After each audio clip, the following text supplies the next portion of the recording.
జై శ్రీరామ్. జగిత్యాల జిల్లా కొరుట్ల ఒక చారిత్రక ప్రాధాన్యత కలిగిన పట్టణం. కొరవట్టు, ఆ తర్వాత కొరుట్ల కాలక్రమేణా మారుతూ ఎన్నో పురాతన ఇతిహాసాలు కలిగి చారిత్రకత కలిగిన ఇలాంటి పట్టణానికి ఎంతో ప్రాముఖ్యత ఉంది. ముఖ్యంగా దేవాలయాలకు సంబంధించిన ప్రాముఖ్యత చాలా గొప్పగా ఉంది. భారతదేశ చరిత్రలో ఒక ప్రత్యేకత కలిగిన మహదేవ స్వామి టెంపుల్ కొరుట్లలో ఉంది. ఇంకా అదని కాదు, సైఫాన్ ఒకటి ఉంది, ఆసియాలో నెంబర్ 2. ఇలాగే వెంకటేశ్వర స్వామి టెంపుల్, విఘ్నేశ్వర స్వామి టెంపుల్ దాదాపుగా కొరుట్లలో అన్ని చోట్ల ఉన్న చారిత్రకంగా అంటే పురాణ ఇతిహాసాలకు సంబంధించినంత గొప్పగా ఇక్కడ కొరుట్లలో దేవాలయాలకు సంబంధించిన అభివృద్ధి జరిగింది. ఇంతటి అభివృద్ధి చెందిన ఈ కొరుట్ల పట్టణంలో అంతే స్థాయిలో దేవాలయాలకు సంబంధించిన భూముల కబ్జాలు గురయ్యాయి. ఇది దాదాపుగా అందరికీ తెలిసిన విషయమే. ఈ సమస్య కనుక బయటకు రావాలంటే జగిత్యాల జిల్లాకు సంబంధించి ముఖ్యంగా కొరుట్లకు సంబంధించిన ఈ భూ కబ్జాలు, ముఖ్యంగా దేవాలయ భూములకు సంబంధించిన కనుక విషయాలన్నీ, ఈ కబ్జాలు ఇవన్నీ కనుక బయటకు రావాలి అంటే ప్రత్యేకించి జిల్లా కలెక్టర్ గారు ఒక స్పెషల్ డిప్యూటీ కలెక్టర్ను కేటాయించాల్సిన అవసరం ఉంటుంది. వారు కూడా ఒక సంవత్సరం నిరంతర శ్రమ చేస్తేనే బయటకు వస్తాయో రావు అన్నంత గొప్పగా ఇక్కడ కబ్జాలు జరిగాయి. దేవాలయ భూములను ఆక్రమించుకొని తమ ఇష్టానుసారంగా వ్యవహరించారన్న ఆరోపణలు ఉన్నాయి. ముఖ్యంగా అన్నిటికంటే గొప్పగా ప్రస్తుతము వైరల్గా ట్రెండ్గా నడుస్తున్నది ఏంటంటే వెంకటేశ్వర స్వామికి సంబంధించిన భూములు. అధికారంలో ఉన్న వాళ్ళు అది చేశారా, లేకపోతే అధికారం ఉన్న వాళ్ళ వంచన చేరి కొందరు రియల్టర్లు దేవాలయ భూమిని కబ్జా చేసుకుంటున్నారు, అర్థం కావట్లేదు.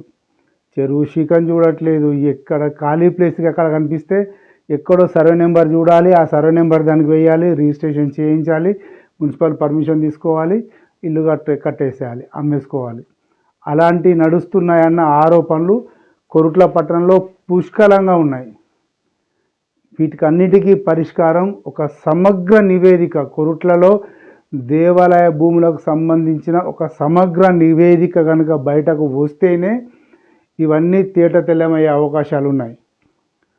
1981-82 ప్రాంతంలో కొరుట్లలో బస్ డిపో అవుతున్న క్రమంలో, అప్పుడే బస్ డిపో అవుతుంది, బస్టాండ్ నిర్మాణం జరుగుతోంది, ఒక భూమి వచ్చేసింది. అంటే కొరుట్లలో ఉన్న కాలవగడ్డ, ఐలాపూర్ దర్వాజా దగ్గరలో ఉన్న వ్యాపార సముదాయం అంతా అటు వెళ్ళిపోయింది. మొత్తం అటువైపు వెళ్ళిపోతుంది, అటే ఊరు పెరుగుతోందని. ఆ క్రమంలో మహదేవ స్వామి టెంపుల్కు సంబంధించిన దేవాలయ భూములను కొరుట్ల బస్టాండ్ పరిసర ప్రాంతాల్లో అమ్మేసుకున్నారన్న వార్త అప్పుడు చాలా సంచలనమైంది. అప్పటి పాత రికార్డులను కనుక ఒక్కసారి కనుక తీస్తే అందులో మహదేవ స్వామికి సంబంధించిన భూములకు సంబంధించిన వివరాలు ఉంటాయని చెప్పి అంటారు. అంతేకాదు శ్రీకృష్ణ దేవాలయము కొరుట్లలో ఉన్న దాని వెనుక భూములు, ఒక స్కూలు పక్కన కూడా మహదేవ స్వామికి సంబంధించిన దేవాలయానికి సంబంధించిన భూములు ఉన్నాయి అనేది ఒక వార్త. అదే కాదు, ఇంకా చాలా ఉన్నాయి. ఎక్కడ ఉన్నాయో ఏమున్నాయో ఒక కొరుట్ల పట్టణానికి సంబంధించిన ఒక పటువారి ఆ భూములకు సంబంధించిన వ్యవహారాలన్నీ ఇష్టం వచ్చినట్టుగా ఎటు వీలైతే అటు ఇవాళ ఈ సంవత్సరం ఒకరు ఆధీనంలో ఉన్నారంటే నెక్స్ట్ ఇయర్ అంటే 14వ కాలంలో ఉంటే వచ్చే సంవత్సరం 13కు వచ్చేస్తాడు, 13 నుంచి 12కు పోతాడు.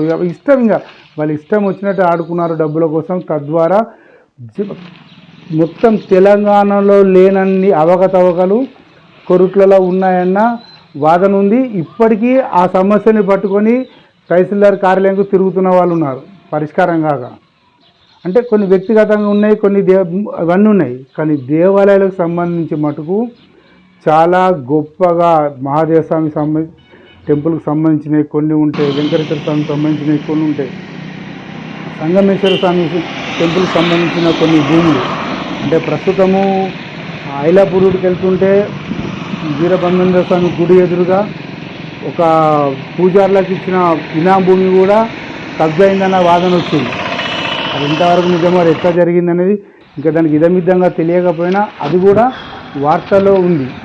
అంటే ఇక్కడ చూసిన దేవాలయ భూములను కబ్జా చేయాలి, లేకపోతే ఇనాం భూములను కబ్జా చేయాలి, లేకపోతే పడవ భూములను కబ్జా చేసేయాలి, ఏదో ఒక నెంబర్ సర్వే నెంబరు ఏదో ఒక నెంబర్ వేసేయాలి, ఆ నెంబర్ పాటుగా రిజిస్ట్రేషన్ చేయాలి, ఆ రిజిస్ట్రేషన్తో పాటుగా వీళ్ళు మున్సిపల్ పర్మిషన్ తీసుకోవాలి. ఒక సిండికేట్గా ఈ వ్యవహారం నడుస్తుంది అన్న టాక్ చాలా ఉంది.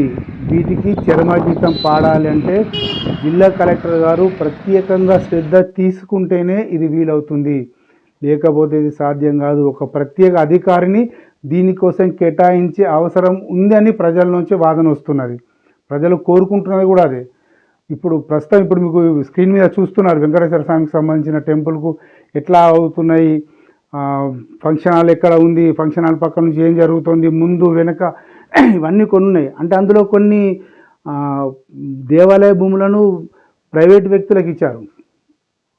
ఆ స్థలంలో ఇప్పుడు ఐలాపూర్ రోడ్కి వెళ్తుంటే ఆ స్థలంలో కొందరు ప్రైవేట్ వ్యక్తులకు ఇచ్చారు. ఎందుకు అంటే వారు వెంకటేశ్వర స్వామి టెంపుల్కి సంబంధించిన డెవలప్మెంట్ లోపల భాగంగా వాళ్ళ భూములు వాళ్ళ ఇల్లు వెళ్తే ఆ స్థానం లోపల ఇక్కడ వాళ్ళకి ఇచ్చారు.